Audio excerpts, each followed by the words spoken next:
Te introduzco Macarena y bienvenida al Data una vez más, porque tú también eres una fan del evento.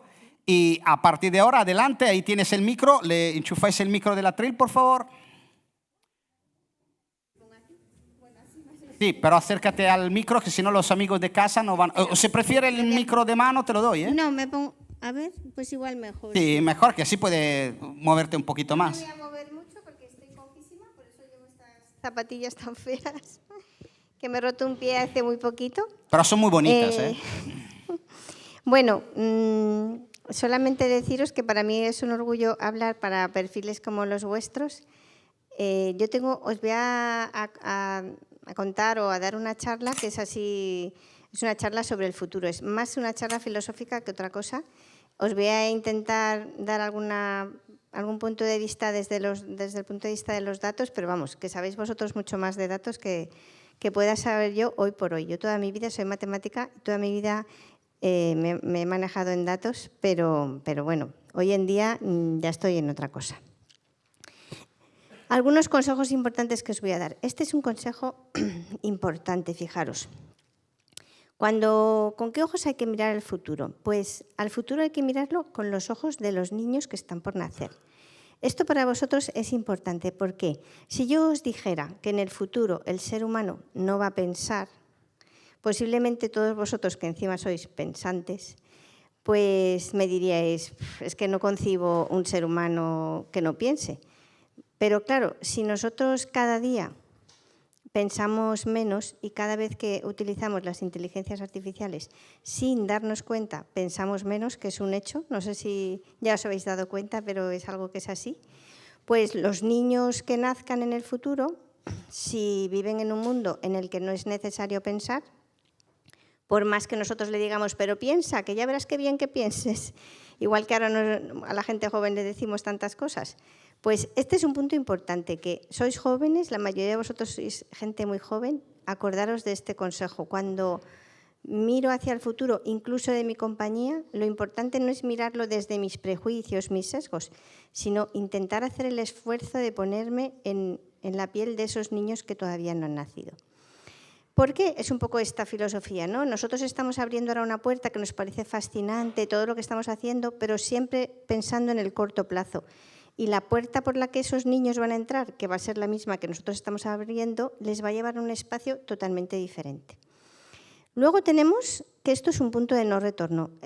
Al final de la charla lo cerraré con esto. Todos conocéis esta curva.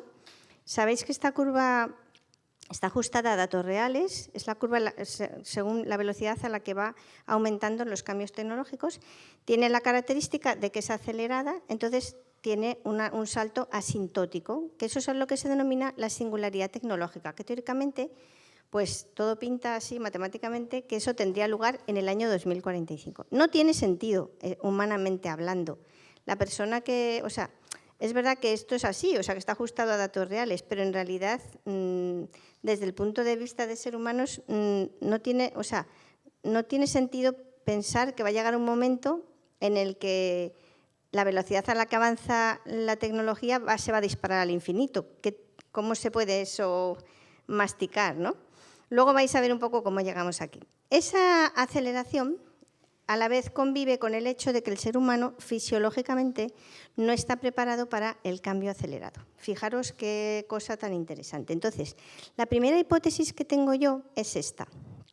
A ver qué os parece, porque además como vosotros sois muy jóvenes, a ver qué me decís. Fijaros, aquí tenemos dos curvas, que en este caso las he dibujado yo. La curva marrón es la curva del grado de automatización de las tareas, que también tiene que ser acelerada, ¿no? Porque va un poco al mismo ritmo que va la tecnología. Entonces, todo pinta pues eso, ¿no? Que cada vez más tareas se automatizan, hasta que llega un momento en que eso se dispare, que ya os digo que no tiene sentido, pero bueno, matemáticamente hablando. Y luego tenemos la otra curva, que es el grado de saturación tecnológica que tenemos las personas. La hipótesis que tengo yo, si veis esa curva, nosotros estamos ahora, cada vez estamos más saturados. O sea, fijaros, la IA está llena de paradojas. Una de las paradojas es esta. O sea, si cada vez sentimos que somos capaces de hacer más cosas, pero en el fondo cada vez estamos más con la sensación de que no llegamos a todo. Entonces, esa sensación de saturación, la hipótesis que yo tengo es que Va a llegar un momento cuando los jóvenes vayan situándose más en las empresas, porque los jóvenes tienen muchísima más confianza en las máquinas que tenemos la gente más mayor, en los algoritmos, en las máquinas, en la inteligencia artificial. Y cuanto más joven vayan entrando las personas, más confianza van a tener. Entonces, la hipótesis que yo tengo es, y la lectura de esta diapositiva es, hemos llegado a un punto de no retorno, como os decía, donde necesitamos a las máquinas. Las necesitamos. Necesitamos a la inteligencia artificial. Y en el mundo de los datos también. O sea, no habría manera de hacerlo si no fuera con las inteligencias artificiales. Esa es una hipótesis, las necesitamos. Pero, y esta sí que tiene que ver mucho con los datos, esta es otra hipótesis. Fijaros, aquí tengo la primera línea que va hacia arriba, es la línea de la inteligencia humana. El ser humano ha ido creciendo como especie a medida que ha ido pensando y solucionando problemas e inventando cosas. Ahora aparecen las inteligencias artificiales y, como os decía, a medida que la inteligencia artificial toma protagonismo en el pensamiento y en la toma de decisiones, nosotros lentamente cada día pensamos un poco menos. Y podría llegar el caso de que hubiera un momento en que nosotros dejáramos de aportar. ¿Qué pasaría en ese caso? Pues que las máquinas entrarían en bucle. Porque las máquinas viven de los datos que nosotros producimos, creamos, inventamos. Entonces, ¿necesitamos a las máquinas? Sí, pero hasta cierto punto, con cierto control. Me estoy haciendo un lío con los dos. Entonces, tengo que correr, ¿vale? Porque tengo muchas cosas que contaros, pero tengo 20 minutos. Voy a hablar un poco de la inteligencia artificial, pero luego os voy a dar dos pinceladas en dos ejes que también van a tener mucho con vuestro futuro en el mundo de los datos. Uno es la biotecnología, que no voy a hablaros de temas matemáticos, de temas médicos, sino de algo que creo que os va a interesar, y del mundo, los mundos virtuales, que son los tres ejes de la tecnología. Entonces, de la inteligencia artificial, ¿qué os quiero decir?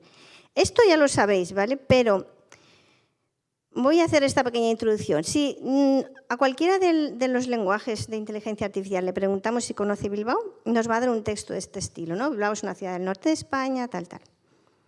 Si yo os preguntara, viendo esta respuesta, ¿consideráis que estas IAs son inteligentes? Posiblemente me vais a decir, hombre, inteligente tampoco. Sin embargo, si en vez de hacerle esa pregunta le digo, metafóricamente hablando, si Bilbao fuera un animal, ¿qué animal sería? Y me contesta, sería un lobo, la ciudad ha sobrevivido a tiempos duros, ha sabido adaptarse al entorno cambiante, mantiene un espíritu fuerte. Me da una respuesta que me deja sentada y que ninguno de vosotros hubierais sido capaces de darme la misma respuesta, una respuesta mejor. Entonces os pregunto, ¿parecen inteligentes o son inteligentes? Y me podéis decir, no, nunca van a ser inteligentes. ¿Qué es ser inteligente? ¿Hacer una cosa inteligente es ser inteligente? Porque entonces las IAs son inteligentes. Y si las IAs son inteligentes, más inteligentes que nosotros, cada uno de manera individual, pueden llegar a tomar muchísimo dominio en nuestro mundo. Y todo eso es algo que hay que pensar. ¿Por qué sucede eso? Pues porque nosotros somos un cerebro maravilloso, pero un solo cerebro lento, y ellas son millones de cerebros a gran velocidad. Y eso es lo que las hace ponerse por delante de nosotros. No voy a entrar en esto porque vosotros sabéis mucho. Tampoco voy a entrar en lo que es un agente de IA.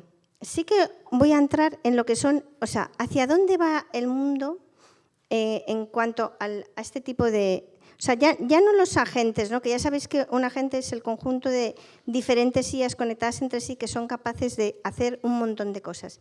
La IA general, la diferencia por una parte, la gran oportunidad para las empresas son inteligencias artificiales que son capaces de aprender del entorno. O sea, si vosotros ahora manejamos ChatGPT o manejamos Gemini o manejamos Cloud o manejamos cualquiera de ellas, en realidad estamos manejando lo mismo. Todas ellas, a todas nuestras empresas nos dan lo mismo. Pero las inteligencias generales, la capacidad que van a tener es de ser capaces de aprender del entorno de la propia inteligencia artificial. Y eso va a hacer que las inteligencias artificiales, según cuál sea el entorno en el que se muevan, evolucionen por sí solas. Y eso va a marcar un antes y un después. Entonces, ¿cómo va a afectar esto a las empresas? ¿Cómo va a afectar a perfiles como los vuestros? En las empresas normalmente estamos encontrando ahora mismo estos 3 tipos de perfiles.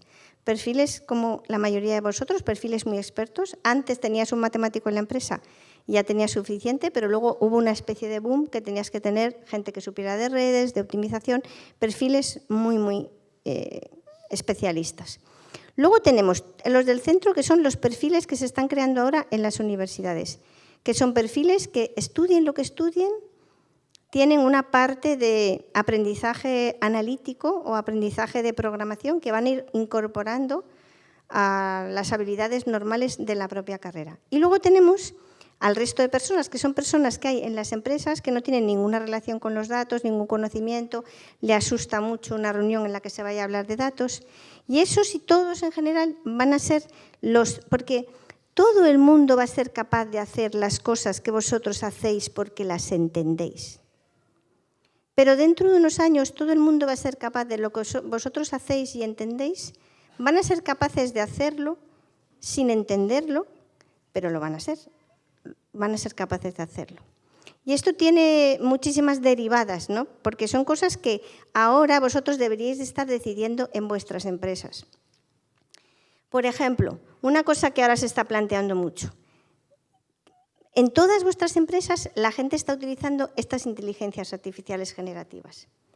Desconocéis totalmente quién las está utilizando y para qué las está utilizando. Todo eso creo que entra dentro de la gobernanza del dato, el tener un control de esas cosas. Porque aunque os parezca mentira, sobre todo a vosotros, porque soy un perfil como vosotros, no es como nuestro territorio, pues eso va a pasar y cada vez está pasando más y la gente cada vez está aprendiendo más a hacer cosas con Python sin saber Python y eso se está metiendo por las diferentes esquinas y creo que sois vosotros los que tenéis que levantar la banderita y decir, vamos a hacer esto de manera organizada. La IA en las empresas implica automatización. Este punto también os lo dejo porque creo que también es importante. Creo que también tendríais que vosotros liderar esto en las empresas o por lo menos ayudar a los recursos humanos a hacerlo bien. Un trabajo es el conjunto de muchas tareas. Las personas tendrían que tener sus puestos de trabajo claramente diferenciados en función de las tareas y se debería de analizar de todas las tareas que hacen todas las personas qué probabilidad tiene la tarea de ser sustituida por una inteligencia artificial y aportar con ello más valor a la empresa.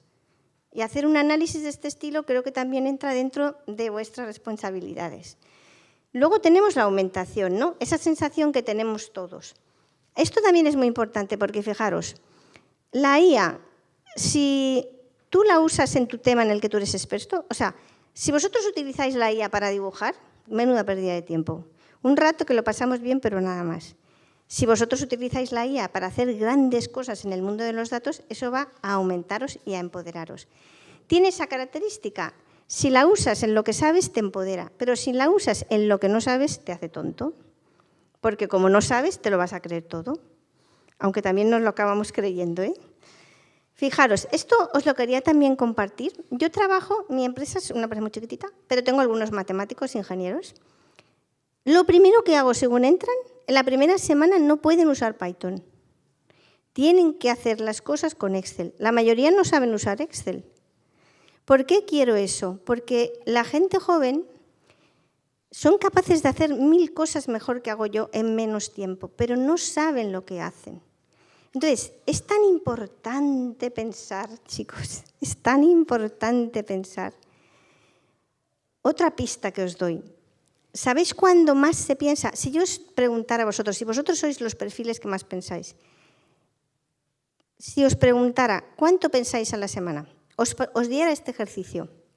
Al final del día de mañana, anotar en una hoja de papel cuántas horas pensáis que habéis pensado. Pensado de verdad, de manera cansada. ¿Sabéis cuándo más se piensa? Cuando se compite. Si vosotros queréis garantizaros que vuestro equipo piense, jugar al fútbol, jugar, competir, es cuando uno realmente tienes que ganar y tienes que pensar. Pero la mayoría de la gente joven no, y lo que no usas, decía mi padre, lo que no usas se oxida, es así.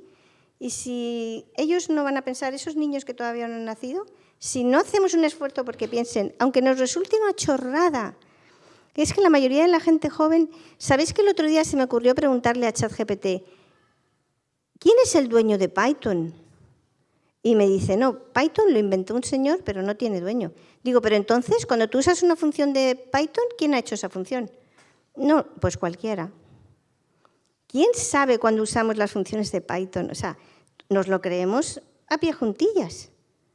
Entonces, esto también para vosotros son cosas importantes, porque muchas veces digo, yo qué sé, es que yo, por ejemplo, soy la típica que me hago una regresión a mano. Por si acaso, la primera vez solamente. Son tantas las cosas que Python dice que hace que dices tú, ostras, ¿alguien ha comprobado que esto está bien hecho? No, pues es que son cosas tan importantes. Las habilidades las sabéis. Esto es lo que os estaba diciendo. Cuidado que lo que no usamos se deteriora. Si dejamos de ejercitar nuestra memoria, vamos a acabar sin tener capacidad de memoria. Si dejamos de pensar, vamos a perder la capacidad de pensar. Cuidado con el mundo de los datos. Porque fijaros, mirad, hay una cosa que digo, un poquito más, esto es lo más importante que os voy a decir. Mientras las máquinas interaccionen con nosotros, que somos los humanos, ok. O sea, una máquina, un humano, una máquina, un humano. Me avisas cuando me falte poco, Miquel, ¿eh?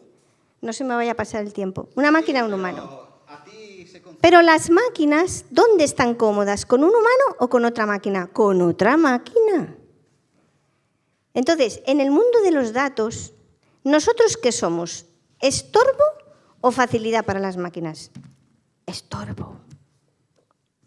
Estorbo. Pero hay que tener cuidado porque las máquinas necesitan ser gobernadas mucho más que los humanos. Fijaros, hace poco hice un ejercicio en Python que quería dibujar una curva en forma de S. Y entonces lo primero que le dije, te voy a dar la formulación de la curva. Te voy a dar la fórmula, no busques fórmulas, te doy. La fórmula que quiero es esta. Y entonces empecé a jugar, hazme esto, hazme lo otro, no sé qué tal. No conseguía lo que yo quería. Y al cabo de media hora le digo, ¿qué fórmula estás usando? Y me dice otra fórmula. Entonces, cuidado, que en casa de herrero cuchillo de palo. Muy importante porque el mundo de los datos. Primero, dejadme que os diga una pequeña cosa. El mundo de los datos, yo por las mañanas trabajo en el mundo del marketing. Hago muchos modelos analíticos en marketing. Y luego, pues en mis ratos libres doy conferencias. Y yo digo, ¿cómo yo puedo estaros hablando de estas cosas ahora? Y cuando yo hablo con cualquiera de las compañías del IBEX y su departamento de marketing me pasa datos, digo, ¿pero qué es esto? O sea, ¿pero qué desastre? Y eso es una cosa también para todos vosotros que seáis CDOs o que vais a ser CDOs. ¿Por qué el CDO se escapa de marketing? Yo siempre digo, hay departamentos que tienen que tener una subgobernanza del dato que esté conectada con el gobierno central. Uno de esos departamentos es el área de marketing. Porque el área de marketing es por sí misma muy compleja en el entorno de los datos. Si estas IAs se comunican entre sí y nosotros nos quitamos del medio, ¿qué peligro tiene eso, no? O sea, ¿y esto por qué no va a pasar? Porque vosotros os encarguéis de que no pase. Dos cosas más, ya lo sabéis, ¿no? Las empresas, en la medida en que usan sus propios datos, se van a poder diferenciar, porque si todos hacemos siempre constantemente lo mismo, ya nos estamos todos volviendo bastante parecidos en general, porque no somos capaces de diferenciarnos con los datos. Bueno, paso rápido. Os voy a dar dos pistas de la biotecnología. Esto, no tanto como dueños de los datos que sois, sino como seres humanos. Fijaros, la biotecnología, ¿vale? Tecnología y biología. Me decís, Maca, ¿pero por qué me hablas de esto? Es que no le veo sentido. Pues por lo que os acabo de contar. Si nosotros no queremos ser aniquilados, entre comillas, por las máquinas, o sea, queremos seguir estando ahí, tomando decisiones, aportando, pero las máquinas van a mucha más velocidad, son capaces de hacer muchas más cosas de nosotros, cometiendo menos errores, y trabajan cómodamente entre ellas. ¿Cuál es la única manera de seguir ahí? Metiéndonos la tecnología en nuestro cuerpo. Y eso va a suceder. porque es la única manera que vamos a tener. Dice Elon Musk, dentro de relativamente poco, y esos niños que van a nacer en unos años, como hoy se tatúan, se pondrán electrodos en la cabeza muy sencillos de implantar para poder hacer por 10. Y en vez de hacer la carrera en un año, la harán en 5 años la harán en un año. A mí me parece un horror, porque yo tengo 59 años, pero ¿a cuántos de vosotros si pudierais hacer por 10 no lo haríais? Lo máximo que yo llego es por 1,5, ya el por 2 no soy capaz. Pero imaginaros que esto fuera así, o que pudiéramos acceder a todos nuestros recuerdos. ¿Qué valor tendría la memoria entonces? O vivir y vivir y vivir y vivir. Eso es lo que implica la tecnología.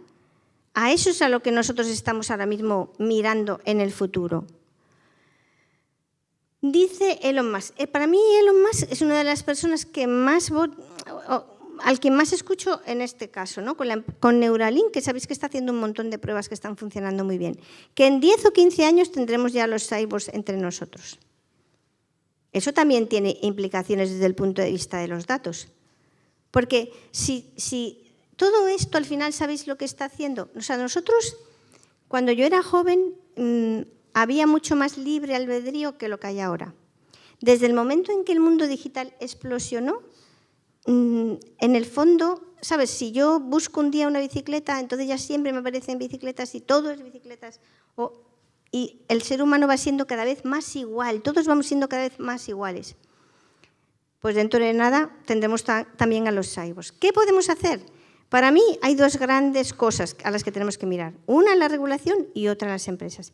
Yo confío muchísimo en el tejido empresarial, muchísimo, más que en la regulación. No por el tema de los estados, sino porque la regulación va demasiado lenta.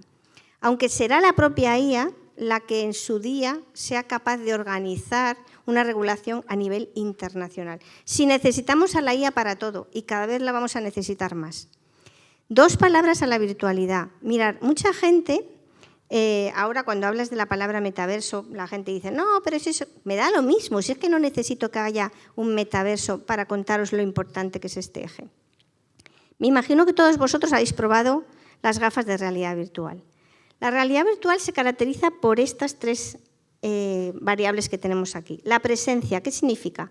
Cuando tú te pones las gafas de realidad virtual y estás un rato en ese espacio inmerso, si tú sientes vértigo en ese espacio, que lo he sentido yo, porque de repente ves una tabla, un edificio, y tienes que pasar, y yo no me muevo, o sea, no me muevo.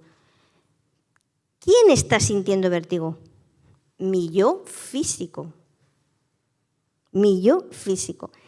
Persistencia. Ese espacio que nosotros manejamos ahí, al final la presencia, la persistencia y la interoperabilidad lo que hacen es definir espacio. O sea, el espacio físico se caracteriza por ser un espacio donde tú tienes presencia, capacidad de interaccionar con el espacio y es un espacio conectado con otros espacios. Ese es un eje que se combina con el otro eje, que es el temporal. Si ayer hubo un evento en directo, en tiempo real, en un espacio virtual, nunca más volverá a existir. ¿Por qué? Porque ese eje temporal es el mismo eje que nuestro espacio físico. ¿Qué tenemos cuando tenemos espacio-tiempo? Un universo. ¿Qué son estos espacios? Universos expandidos sin límite hasta el infinito con nuestro universo físico digital, donde nosotros podremos vivir lo que sea que vivamos, que lo vamos a vivir con nuestro ser físico. Y por eso este es otro de los ejes de la aceleración y del cambio hacia el infinito. ¿Qué tenemos aquí? Y ya cierro con esto. Esto sí que no es mío, esto es de Harari. O sea, Harari, la primera vez que le escuché dije, esto me lo quedo. Él dijo, lo que nosotros tenemos enfrente no es un cambio, es una mutación. Y vosotros que sois jóvenes, la mayoría, tenéis que ver esto como algo con esta potencia. Ya hay mucha gente que está muy preocupada en el mundo. Ya sabéis que ahora lo último que ha dicho Sam Altman es que está muy preocupado por la humanidad. Entonces, ¿hacia dónde vamos? O sea, Maca, dentro de 40 años, todo pinta a que vamos a ser seres con gran capacidad. Llenos de tecnología, capaces de vivir quienes somos y quienes no somos. En los mundos virtuales las capacidades van a ser infinitas. Imaginaros esto para los niños que nazcan en el futuro, en un mundo donde eso sea lo habitual. ¿Y qué podría pasar? Podría pasar que en ese momento nos quedáramos sin energía. ¿Y entonces qué seríamos? Seres totalmente incapaces, que ya en medio nos ha pasado con el apagón. No, es que son cosas tan importantes. Yo creo que algo así va a suceder. Yo creo que algo así va a suceder. Pero no pasa nada, porque el mundo es así, es cíclico. ¿Hay capacidad para tanto? Pues fijaros, me diréis, Maca, eso nunca va a pasar. Aquí tenemos en la izquierda la curva roja de antes. Y el gráfico del lado es esa curva roja con la curva verde, que es la necesidad de energía, de computación y de energía que se necesitaría para conseguir la roja. Así que ¿podría llegar a pasar? Sí, podría llegar a pasar.